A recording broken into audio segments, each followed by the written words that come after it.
I was just doing an experiment to see how long I could stay in silence and what would happen. And it came from, I was just reading the website now, and it's bringing up all these assumptions I have, or invisible rules about how things work and how things go.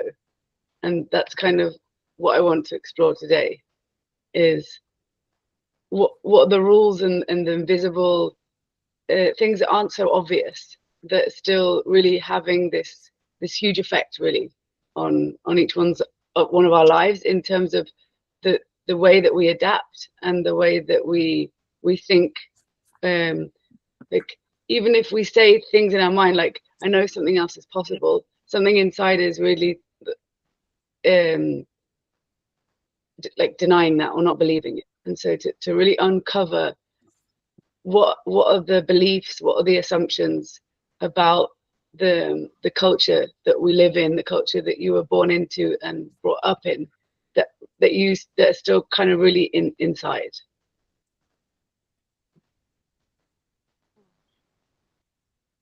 Oh, 1 second.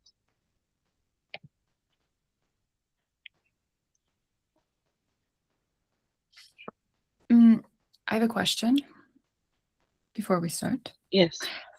Your name says you're Charlotte Chalkley. It does. And since I don't know you yet, but I assume that you're Lisa Maria? Yes, correct. Okay. It wasn't a trick. It's I'm using Charlotte's Google Meets, and it's not like Zoom. I can't change my name. So. That's where my name comes from. Okay. So I'm really resisting getting a premium account. This is where it comes from. You have to get a premium account to have your name in it? No, not to have my name in it, but to have meetings that are longer than an hour, and to be able to use breakout rooms and share my screen and record the call. Yeah. And Charlotte and I have a project together, and she's not really using her Meets at the moment. And it's just, yeah, it's like, why would I pay for one when I can use hers? And that's my box. Scarcity box. So I'm just revealing that. Hello, Sada. Hello. Hello. Hi. Hi, everyone. So this is 50 Thoughtware upgrades, and this is the 6th call of 50.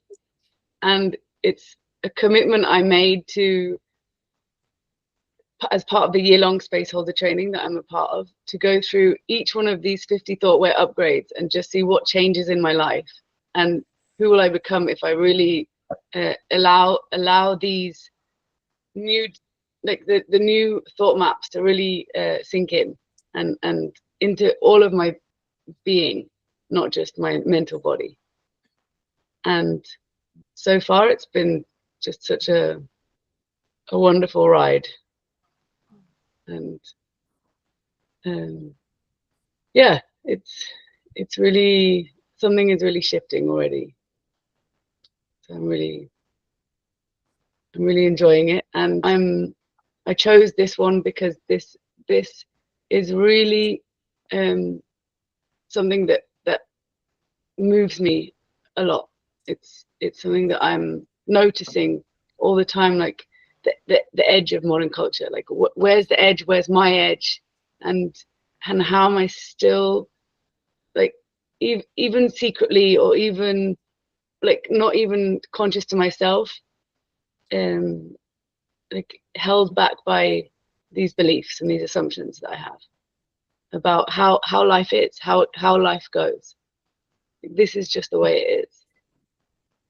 And that's what I want to explore now here in the big room, is what is the current thoughtware that's operating in each of you, that's like the beliefs and the assumptions that is keeping you living a life that isn't like, it's kind of okay sometimes, but it's not really like the juicy, the ecstatic, the free, like whatever it is, like life that you would have if you got to start from like a clean slate and you could just, you know, design your life exactly as you wanted to. Who wants to go first and reveal some of the thoughtware that's there? I want to go first. I'm realizing a lot lately that when I'm in a group setting, I have a habit of putting myself in a role that is not very active, because I have a story that if I'm not the one who created this group or the space holder who put it together or made it happen, I have no power over what is created in the group.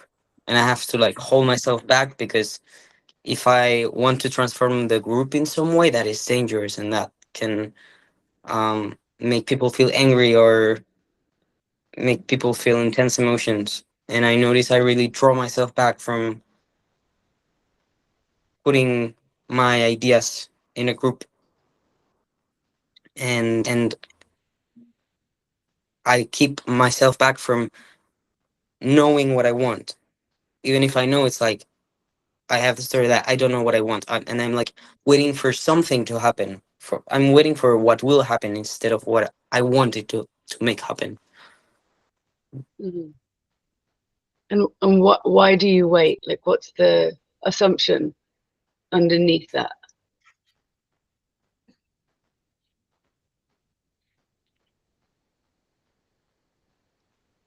The assumption is like that someone will bring this idea better, or that if no one has brought this idea yet, it's because it's bad or it's not like obvious or great. And then it's like I rather not say, because it might leave people thinking like, what the fuck, and why the fuck would you, like, anger towards me. Mm-hmm.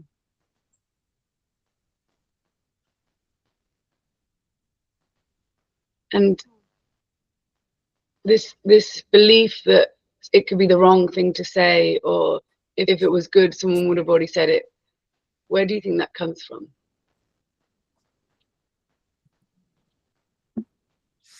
Well, it comes to my mind school, like being in a class and waiting for the right answer, because like believing that someone has the right answer, and the person already knows it, and there's this right that will come out, even whether I do anything or whether I do not. And I have no, like, it's like I believe that I have no influence on what can be created. And Mm-hmm. yeah, something like that. Does anyone else live in the right and wrong paradigm?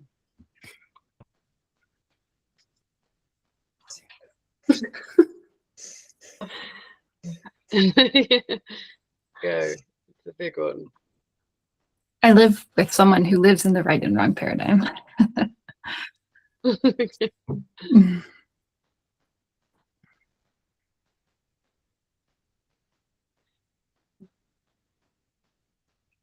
Does anyone live in the paradigm of waiting for permission to speak?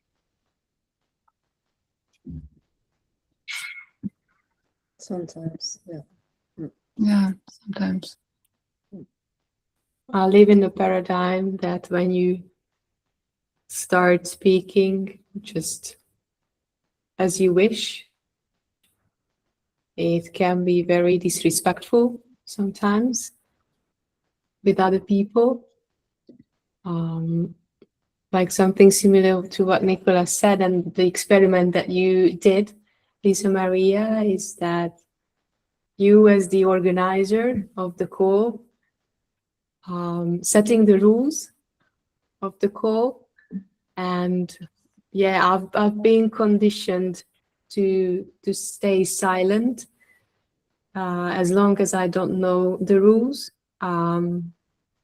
and to be a smart observer as I learn the rules, even if the rules are not clearly stated, and to even stay silent and not to call out the person who is responsible for the space that I don't know the rules. And yeah, just simply start speaking of what is happening here is completely inappropriate and disrespectful.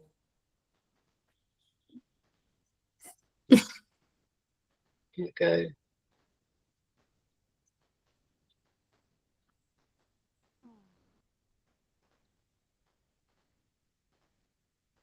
I feel it right now that I'm waiting for permission to ask and to speak, and I feel angry because it's like if there was this really delicate thing happening where if I speak and someone would have wanted to speak, they would have feel really hurt, and I would be like responsible for that somehow.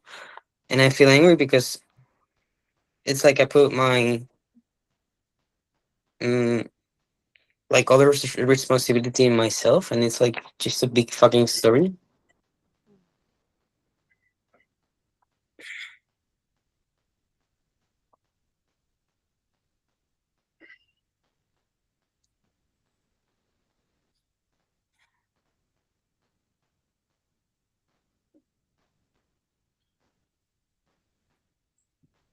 I feel fear because without the rules, I'm confused. And I feel angry because I don't like many of the rules that I perceive as unchangeable reality. And which are those rules that you perceive as unchangeable reality?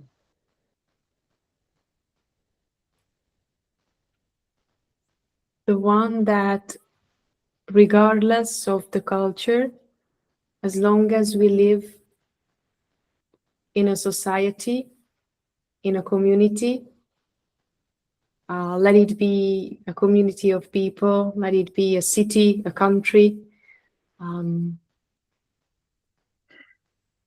we need to take each other into consideration in order to be able to live together. And for that, we are always keeping a part of ourselves hidden, not to disturb the other person and all the rest of the people.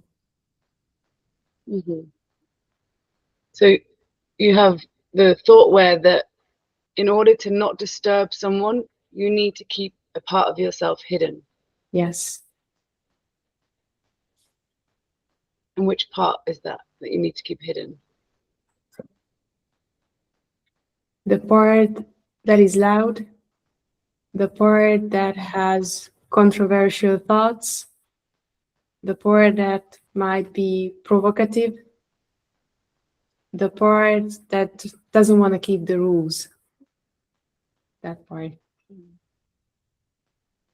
Does anyone else have this?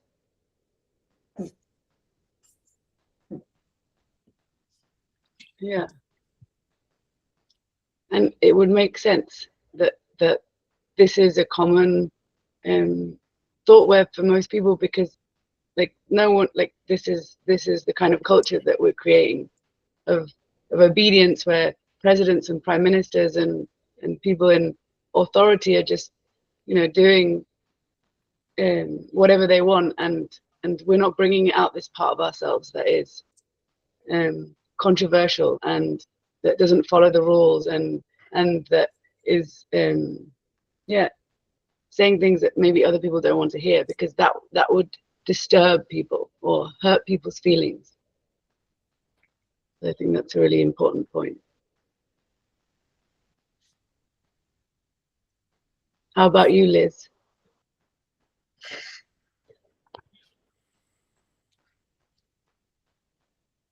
I was just thinking about exactly that point. There's such a difference for me if I'm with people that I know or if I'm doing something publicly. So if I'm with people that I know that don't have that reservation. And yeah. But I have a very big fear, very intense fear of being provocative and just being flat out saying what I think, when it kind of goes against norms publicly, to people that I don't know.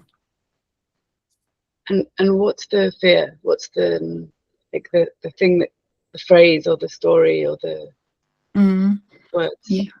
Yeah. The fear is of being cast out, of being completely, of being pushed aside, of being somehow. If you're provocative, you'd be cast out and pushed aside. Yeah.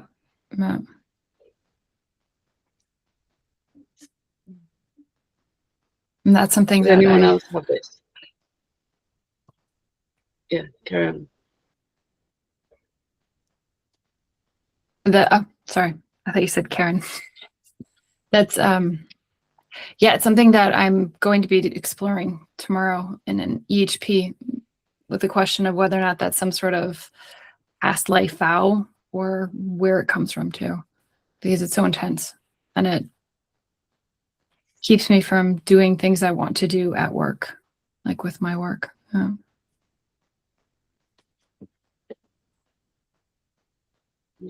So thank you for sharing.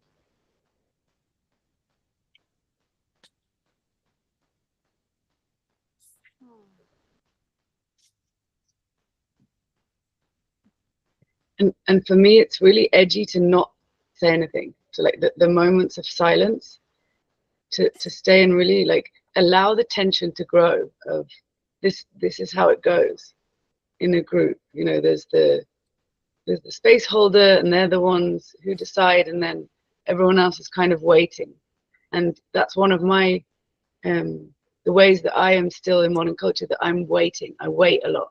I wait for what someone else is going to do. I wait for things to change. I wait, or I tolerate, or you know, I'm in this cultural creation house now in Boston, creating this opera. It's called Eye Contact the Opera, and it's this performance art piece, and it was created by a woman named Beth McNamara, and it's like her baby, you know. So she's created all of it, but now it's this co-creation because there's 7 women here, and I noticed that so many of the times I'm just waiting for her.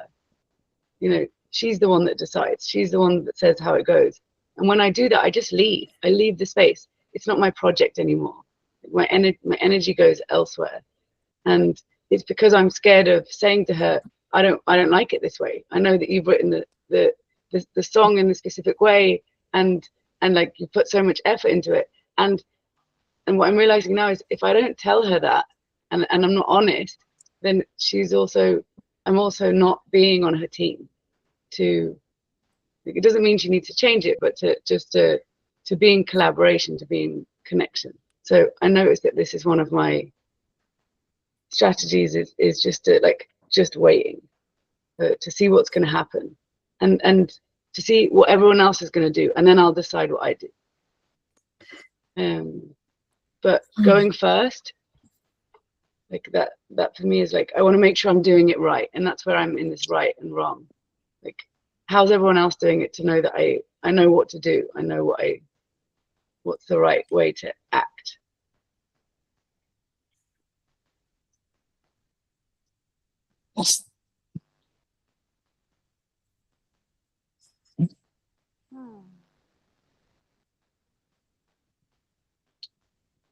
Do you have something, Jennifer, or just some sounds? I noticed that I'm this like few things keep on coming, and then I'm like, oh, what was even the question? Like I'm in in that yeah, I'm doubting myself, and I guess that's part of the paradigm that but yeah, like I lost a bit the direction of the question you brought at the beginning. Will you bring it again? Mm-hmm. I want to explore right now, not from the mind, but like to really allow yourself to feel the fear that you're feeling right now, and to explore what happens in you. Like where is it, like what are the assumptions and the beliefs that like from your birth culture or the culture that you brought up in, that keep you from living unfiltered, like full out, doing exactly what you want. And yeah, like that was my question. I mean, I added to it now. Yeah. Yeah, the first thing that was coming, and it comes again now, and I hear you, is like what I really have still very like rooted from modern culture is like there are certain things I cannot do it if I don't have money. Like really, this of like money will give me the like the right to do something, like some specific thing. So like it will be the only possibility, something like that. Mhm. Yeah, that's very. Does anyone else have the thought where I need money to live? Mm-hmm. Yeah, this is a big one.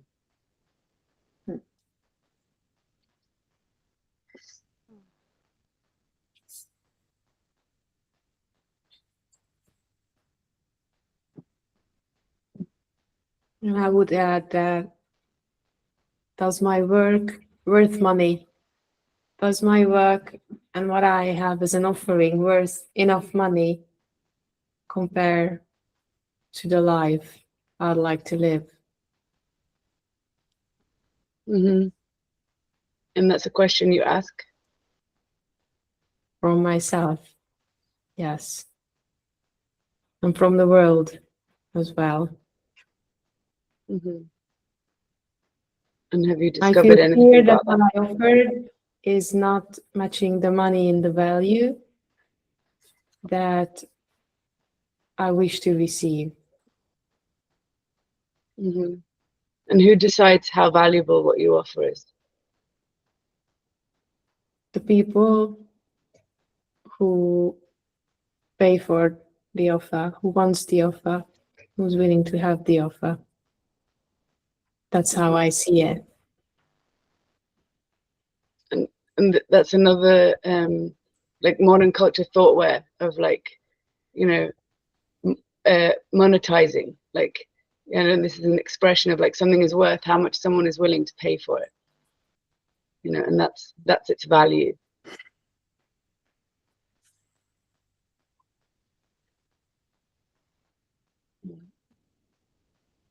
I want to read out the thoughtware upgrade, which is that standard human intelligence thoughtware says that modern culture is all there is. Upgraded ARCHAN thoughtware says that by going to the edge of your culture and staying there long enough to design and do tiny experiments, you will expand your box into dimensions not controllable by modern culture's worldview. And I want to keep painting a picture of modern culture. We might have different understandings of what it is from one person to the next. And I want to draw a map, even though it's not going to be a physical map, just for the next few minutes of you know, what is modern culture, and how did you grow up thinking that this is how it goes, like that this is what there is. For example, the linear life, you know, as far as I was aware, for many, many, many years, until very like 3 years ago, my options, or what I thought was possible, was you have a job, you start a business, or you work for charity, or you go and like live in like a forest being a hippie. Like that's what's possible. And if you like something, you need to turn it into a business and make money from it, because that's just what you do.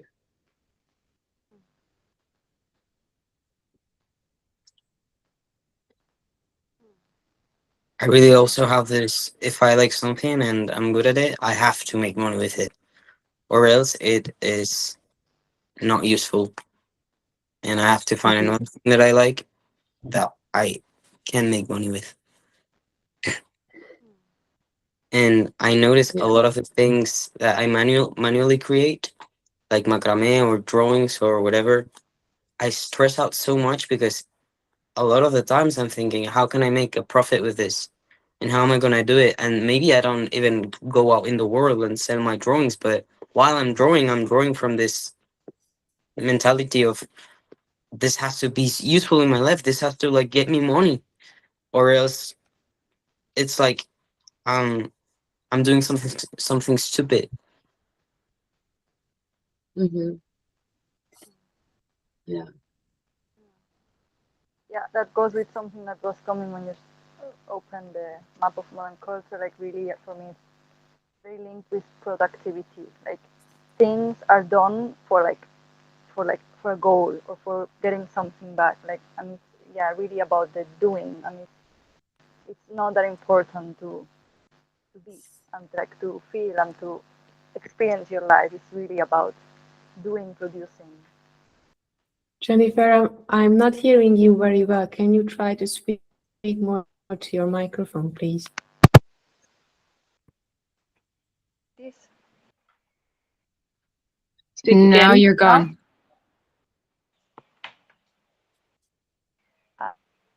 Maybe if you put it like If you this. hold it. Can you hear me? No, at all? Yes, much It's better. Yes. Thank you. It doesn't work very well. So did you not get anything from what I shared, Eva? I really needed to pay attention to put your sentences together from the words that I heard. So I would very appreciate if you repeat it again. Thank you. Yeah.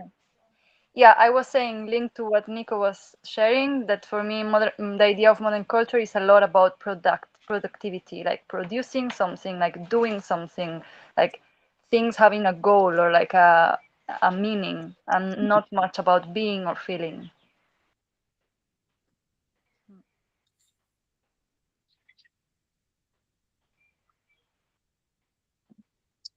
Yeah, I agree with that 100%. Yeah. And at the same time, I think it's so satisfying when you stop doing that and when you just do things because you want and because you like and because you enjoy and because they fulfill you. Hmm. And at the same time, it's like, it's a game, modern culture for me is a game regarding money that you need it to survive. So it's like when that part is covered, then you can do the other part. Hmm. That's how I experience it, how I suffer it somehow. Yeah. So you have the Thoughtware Sada that, like, you can do the things that you love, that fulfill you, that satisfy you in your free time, and that kind of fills your cup enough so that then you like have enough aliveness to do the things that you don't like for money, so that because you need money to survive in modern culture. Yeah. Well, I'm one of those that quit that 9 to 5 job a few years ago, 10 years ago, to make money or to try to make money with something that I really like and I enjoy. So at least, but I had to monetize that. No, that's what I like. Sometimes I survive. Sometimes it's better than other times. And yeah, it's that part, monetizing. When I do enough of that part, then the free time, as modern culture say, that is Mm-hmm. free time. And now I just realized. Yeah. Mm-hmm. Yeah, exactly. Does Yeah. Does anyone here do anything for money that they wouldn't ecstatically do for free? Hmm.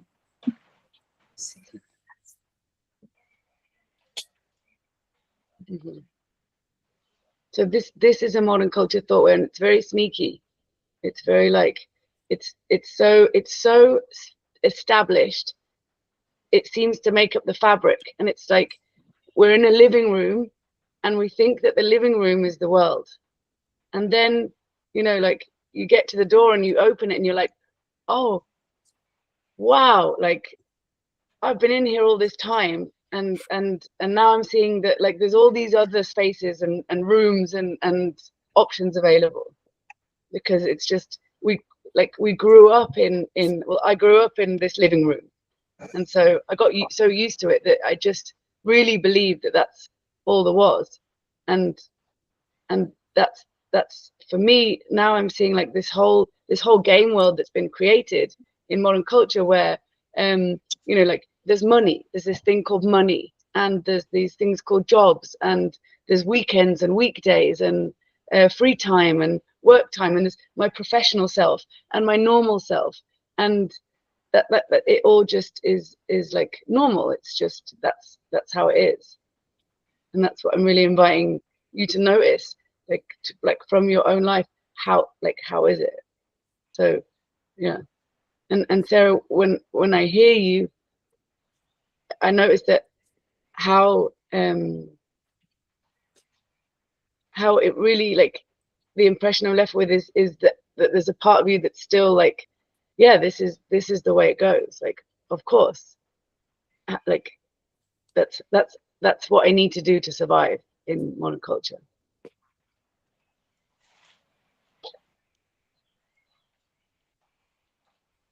A very big part of me. I am still in the middle of the living room. Mm-hmm. I am aware that might be a door, and I might get closer to the door, but I still have no idea what's behind the door. But I have great curiosity to find it out.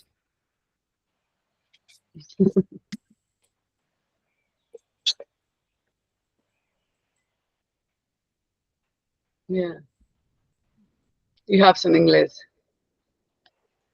Oh, yeah, I have so much.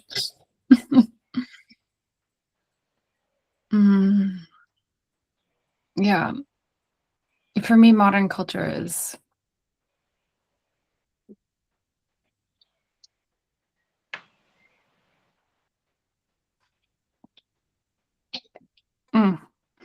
I have 3 kids in different ages, and seeing what it's done to them, or what it does to them, and how it forces them to go to school and to bombards them with these values of production and consumption, and that the way to live is to consume and learn to numb yourself and be a good Liz, you're holding in the feeling, and like that's really welcome here. yeah, and just be a numb worker bee or an ant. Mm-hmm.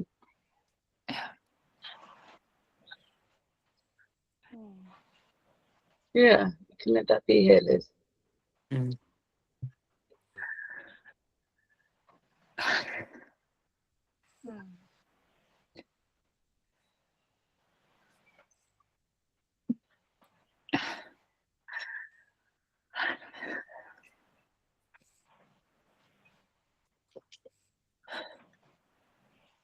I think that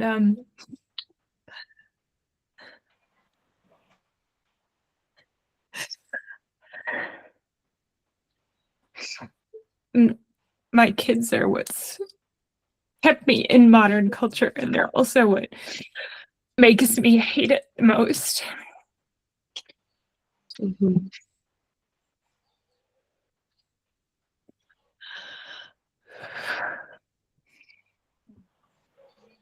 I had 2 kids when I was very young. I was 21, and I at that point, I had them with their father who is absolutely in love with modern culture.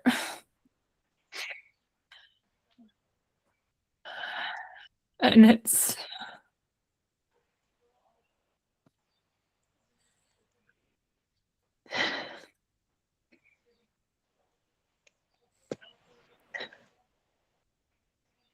been very painful raising them.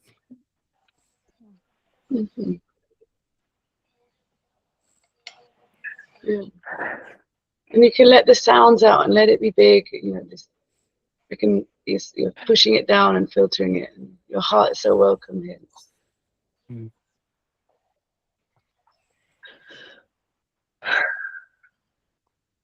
Yeah, it's been really painful to bring them up.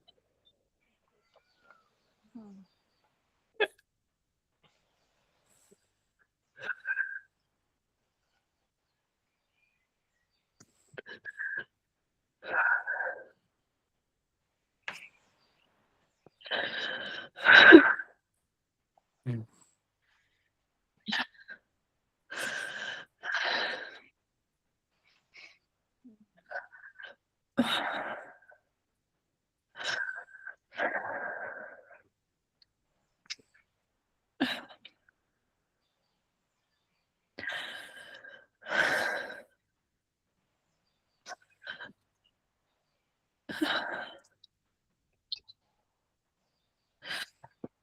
It feels like such a violation of my children.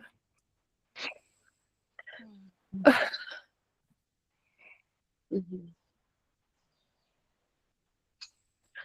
From school to teachers to doctors to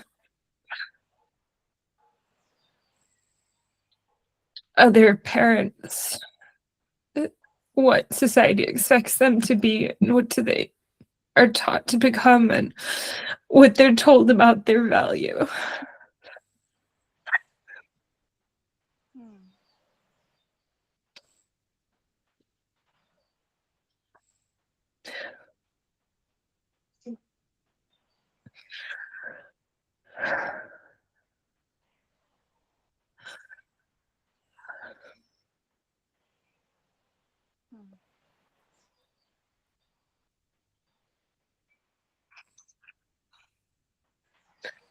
Mhm. And as a mother, it's like I bear my own load in my life, knowing that I'm in this system and seeing through so much of it and willingly playing the game or not so willingly choosing to be in it. Mhm. And it's just a whole nother dimension trying to carry my kids through it and carrying that burden for them or trying to protect them from it. Mm. It's like instead of it's just one, it's four. And I'm trying to keep it from crushing us.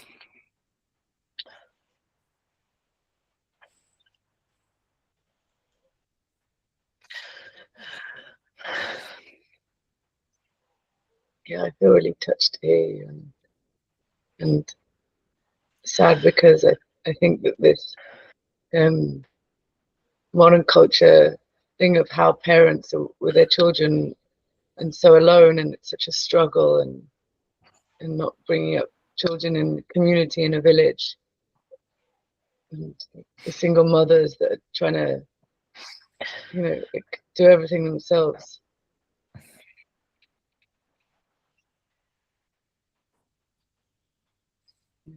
And I've never even been a single mother. Oh.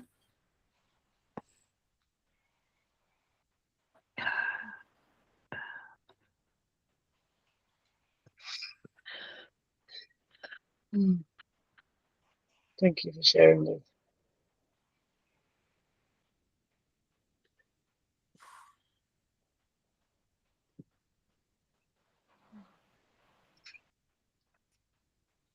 what's happening now.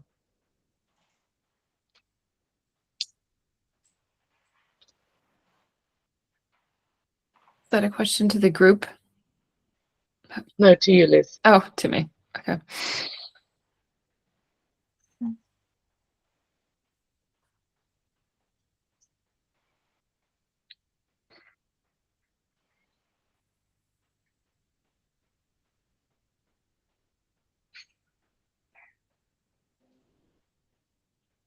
Just thinking about my kids. Kind of.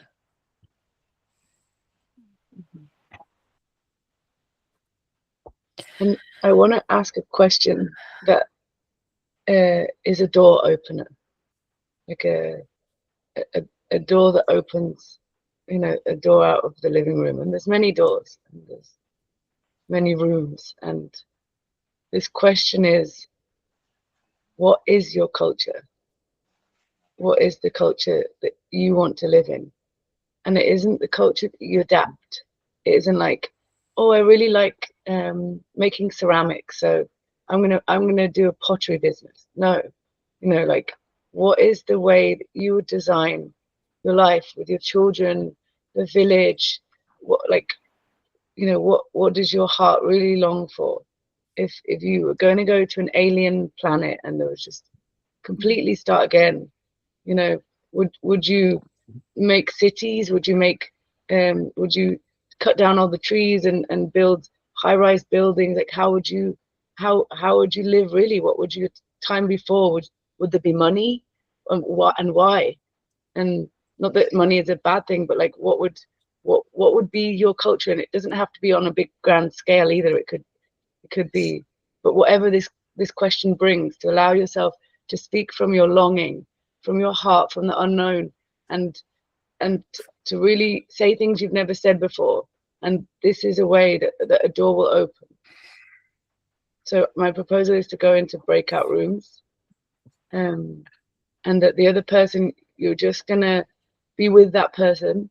And if you notice that they're speaking from their mind, to just say, just let your heart speak, and about what it is that, it doesn't have to be reasonable. It doesn't have to even seem possible, but about what it is that you want, what it is that you long for, how it is that your being wants to live, wants to play full out.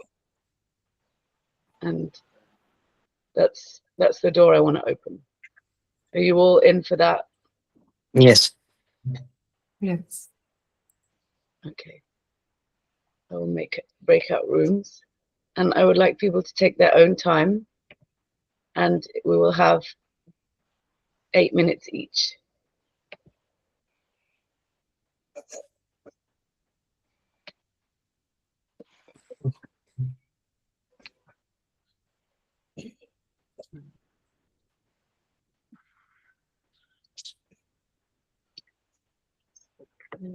Okay.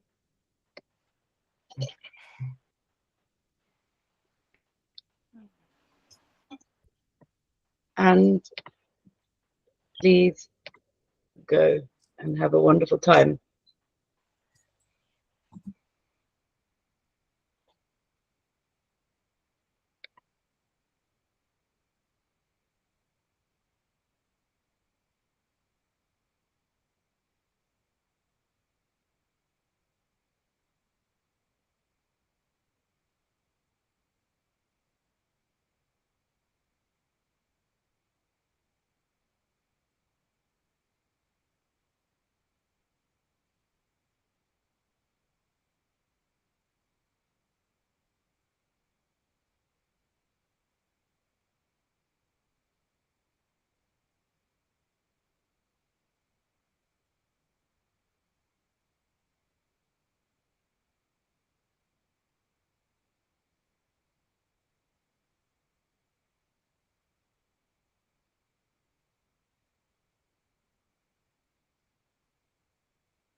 Thank you, Sarah.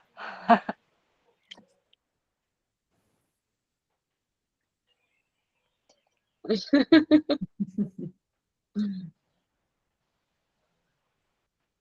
anyone want to share anything? I see joyful faces, alive faces coming back in. At least I really loved listening to what culture you want to live in. It made me feel a lot of things.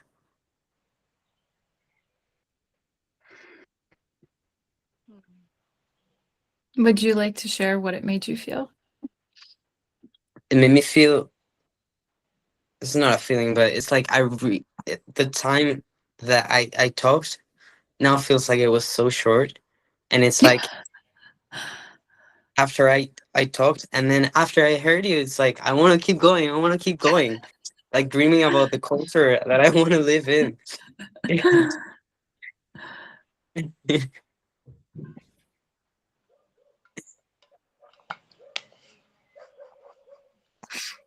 Yay.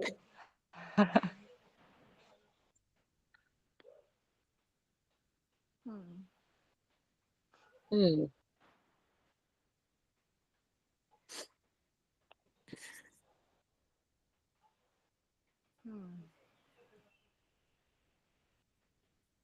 I'm Okay. feeling some fear now because I notice how, like, speaking about the culture I want, and then I'm like, oh yes, but many of these things, like, I could do them now, like, yay. But then there is this other voice that is like, are you sure that this is doable now? Like, you could not have that in that way. And that's like, wow. Yeah, it's scary because I see it's really, yeah, like, about like, no, but still I need to adapt to certain things of the culture that I am in right now. And yeah.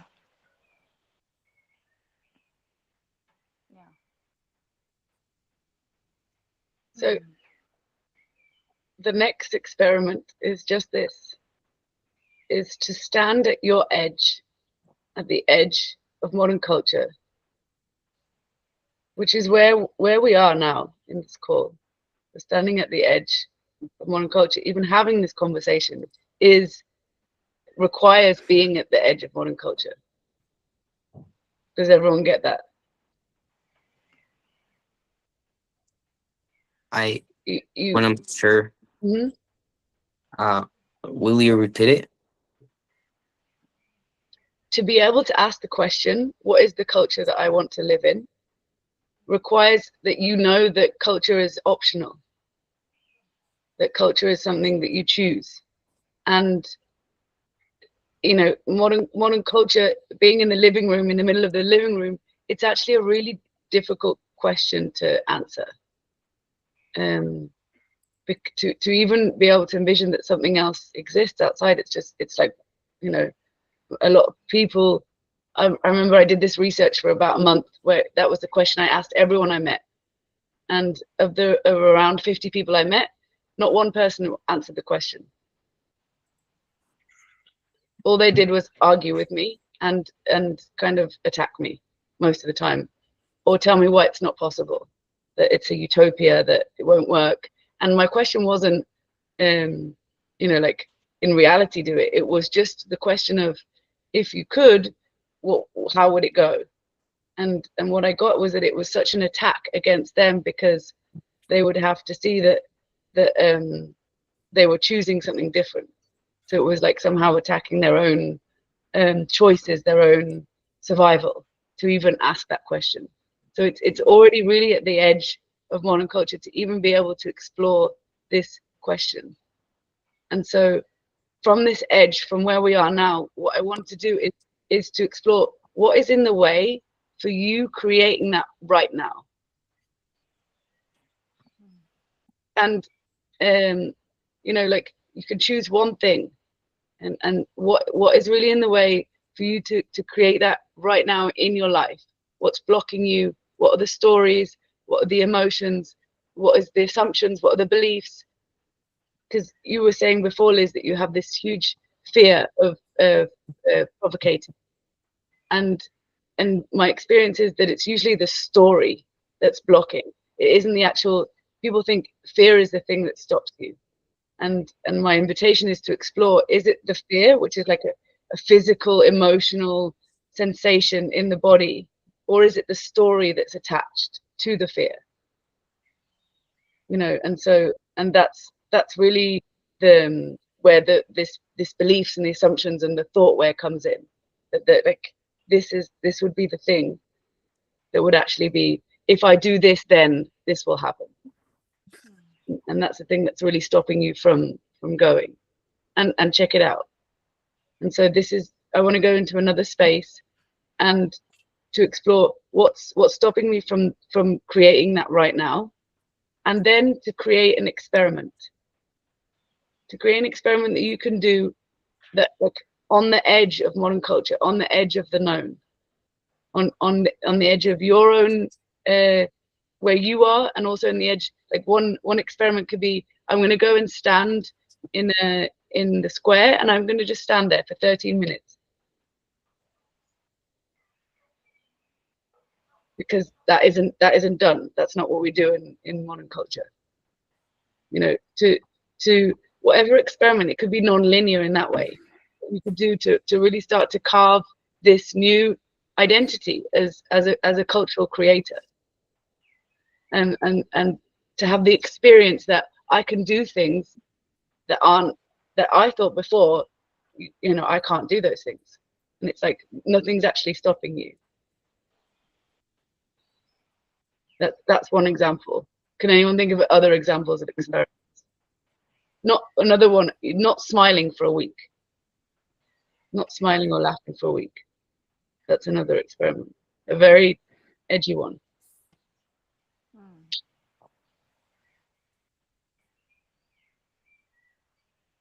One day, no conclusions, not saying any conclusions, no assumptions, no beliefs, only saying what you feel.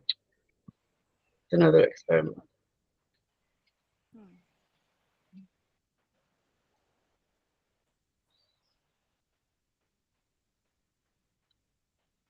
Does anyone else have any other examples?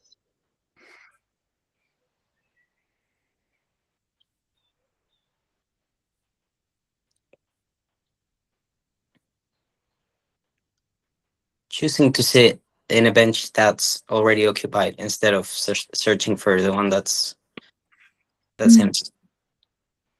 Mm-hmm. Starting a conversation with every stranger you meet by asking the questions that you'd really like to know about them. Like, what do you feel right now? And, you know, what do you long for? What is the, you know, like these things that go against the grain, you know, that you in your head, in your mind, it'd be like, I can't ask that. People will feel this, it won't be okay. And to start to prove yourself wrong. Because I've asked those questions to strangers and they've really loved it. You know, like this question of, I used to go to the pool and all the old people who are retired were there, and I would ask them a new question every day, like, what are you most afraid of? And what do you wish you'd done? And I didn't go for a few days, and when I came back, they all came over to me. We've missed your questions. You know, which questions do you have for us today? So, you know, this is really like you becoming a beacon of your own culture. So, and you don't need to explore them now. I just wanted to give some examples so that you have an idea of what kind of experiments they could be. And it would be the task would be for you to find your own experiments, not experiments that are so far outside your comfort zone that you're just never going to do them, but something that creates aliveness in you. There's some, oh god, that's scary, but that it's doable, like that it's not, you're not going to go into a huge crisis about it.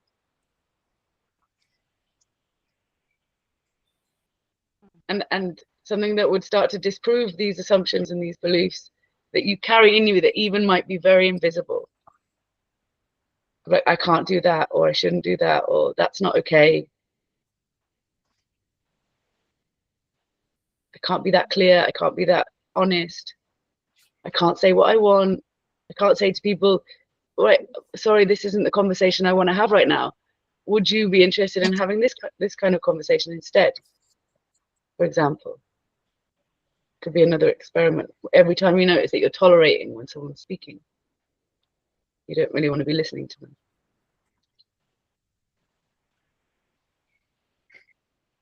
So I propose we go back into the breakout rooms with the same people, and you're going to explore the thing that's holding you back. You can choose one thing if you want, the thing that's holding you back from being that right now. Like, really explore, is it really modern culture that's stopping me from living this culture right now? And what is it really that's stopping me? And then an experiment that you can do at this edge. Just put your experimenter hat on, your culture creator hat on. And this is to have fun. It isn't to torture yourself. Define torture.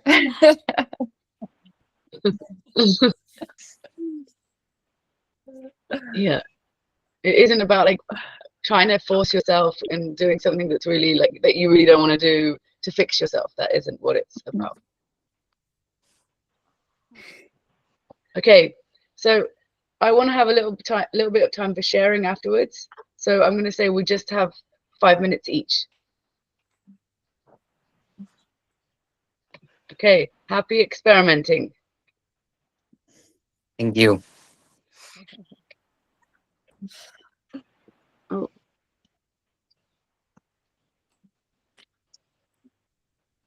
Just setting up the rooms again. Okay.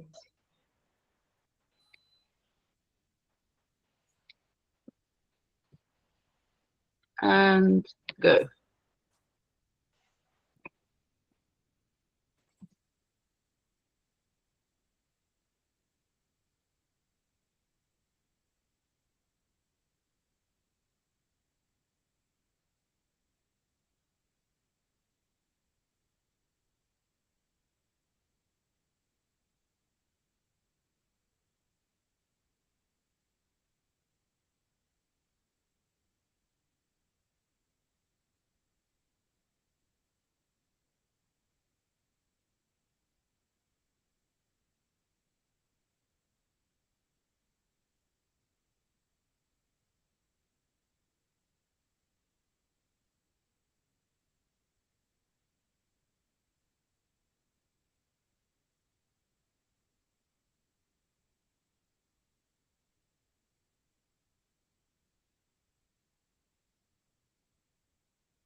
Hello.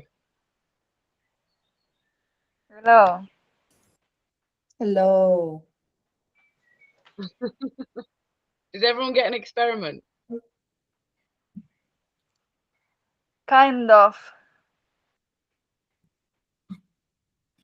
Okay. Yes.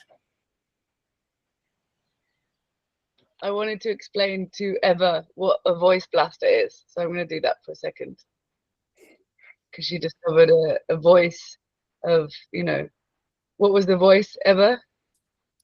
That I am difficult and I'm reasonable and I'm just too much. And that was the voice of my parents. Mm-hmm. So we have this voice blaster that lives in our, it's like an energetic tool, lives in our waistband. And when you notice a voice like that, when you're trying to do something new, and the voice is like, oh, you're so shit at this, you're never gonna do this, you know, like, and it's not yours, you know, it comes from, it's an external voice, it comes from school or parents or culture or whoever it was, that wherever it was that you heard this, and that you can just, you know, like, say the words, you're too difficult, you're too much, bang! And just keep shooting it until it goes away. And I thought this was a really ridiculous tool for a long time, and I never used it. And every time I have used it, it really does something. Like the voice goes away. And so it's I invite you to give it a try now if you want to, ever, or when the voice is present. Yeah. So the voice says that you're too difficult, you're too much. Go. Go.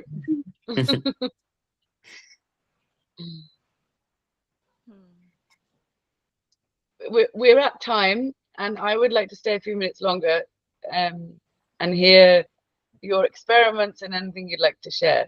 Does anyone have resistance to that? Would anyone like to share the experiment they're going to be doing?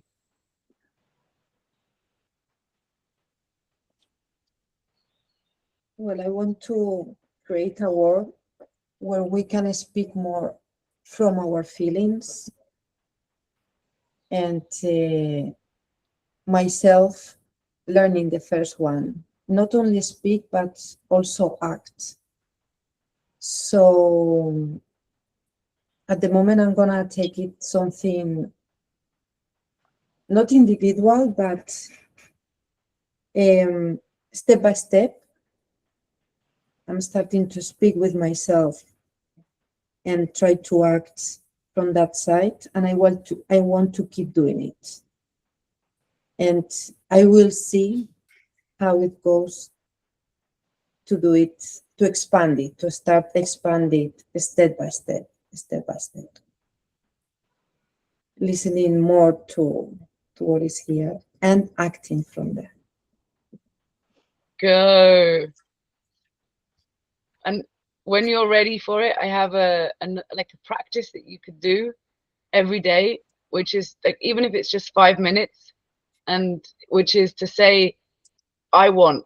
And it's better if you do it with someone that you would call. You could call one of us, you could call anyone in the Thoughtware upgrade groups. You just call till someone picks up, which is an experiment in itself. But and that you would just say, well, I want this, I want that, for 5 minutes, and let your anger speak, because it really like starts to create a connection between your feelings and what you want. Because a lot of the time I think we don't know what we want, you know. And so yeah, that's another practice that I'm also going to start doing, so I propose it for you too. Okay.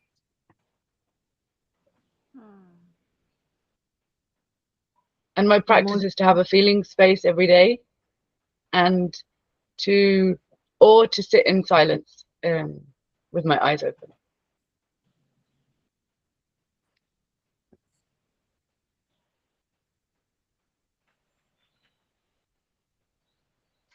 I will practice feeling my anger 3 times a week for 3 minutes for 3 months. And I'm Okay. gonna scream into a pillow, maybe hit the pillow sometimes if I get to the very root of it. And I will start letting this anger coming out from my body and finally being expressed. Thank you. Go, Eva.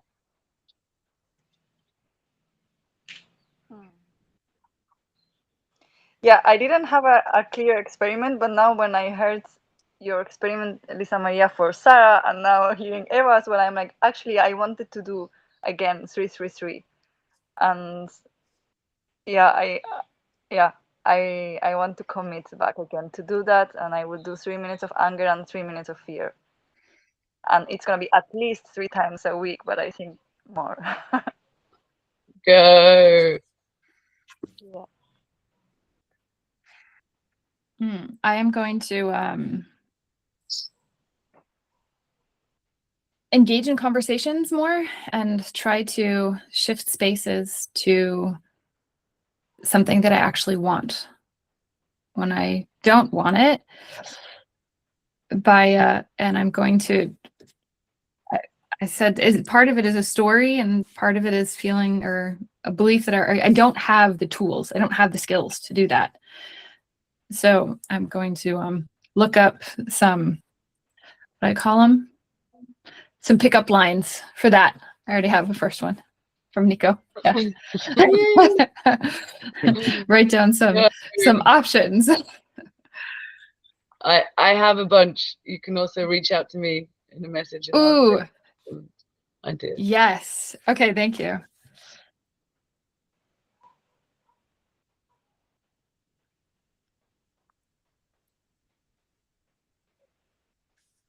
I'm rethinking my experiments, and I want to ask for possibilities here, because one of my experiments was to make a peace contract with my mom, which is simply asking, I want peace from now on.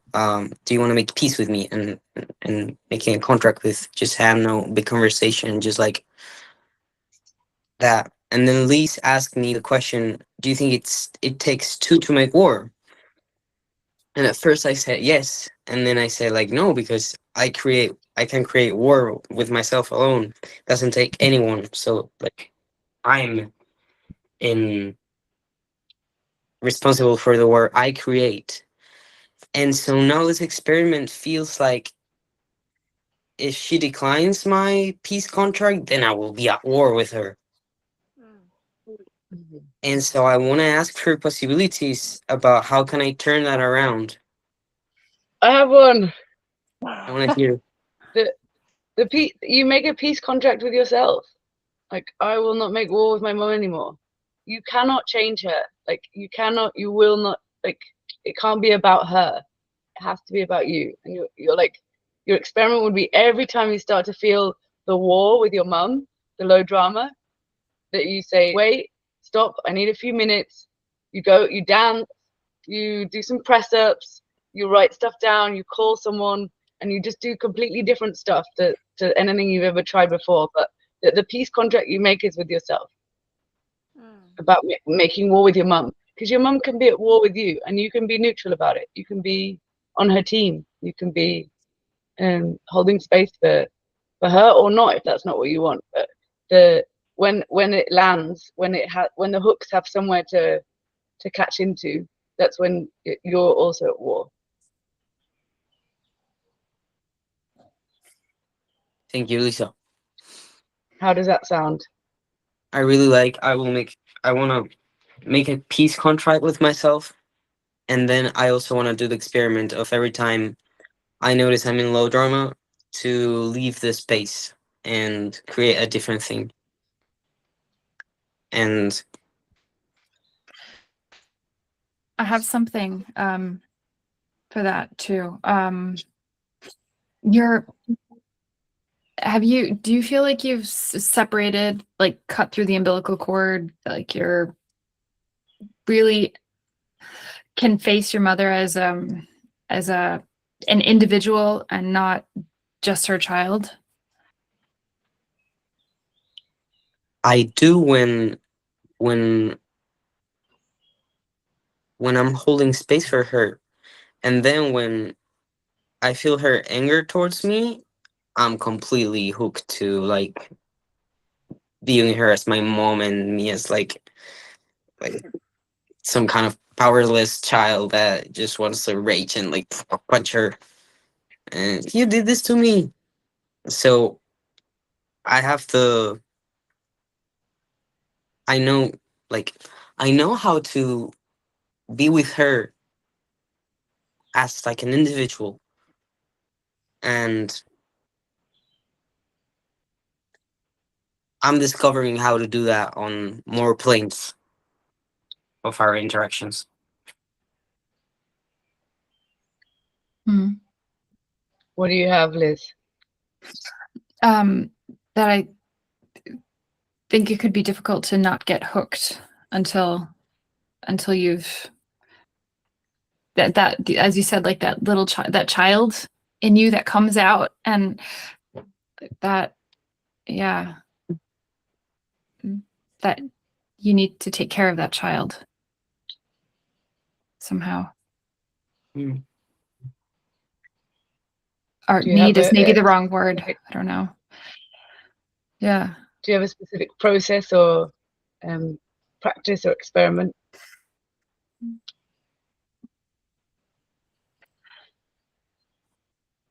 Do I? I you, I guess I only have an idea what I would maybe do. That you can, when you feel like that coming up, that you try to make contact yourself with that child instead of, and comfort that child, whatever that child needs, that part of you. That you take care of that part yourself, instead of leaving it alone. It's not really a process. Go. Thank you. It's like I want to do that. However it goes, I was like, it's a bit cloudy in my head because I don't know how that will go, and so I want to see.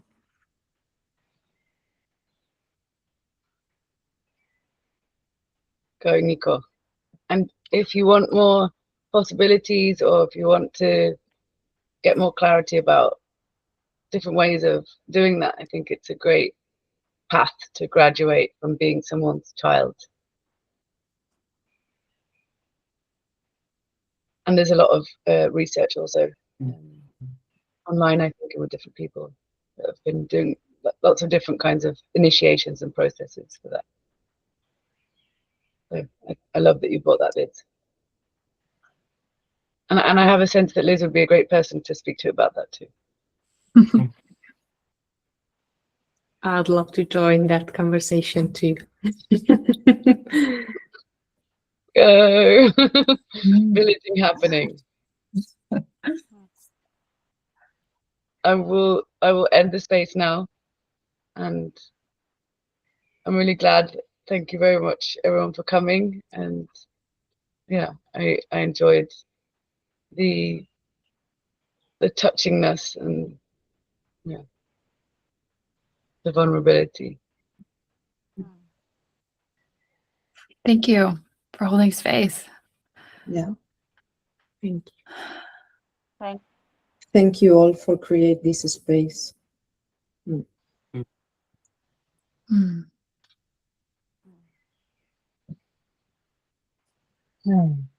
Goodbye.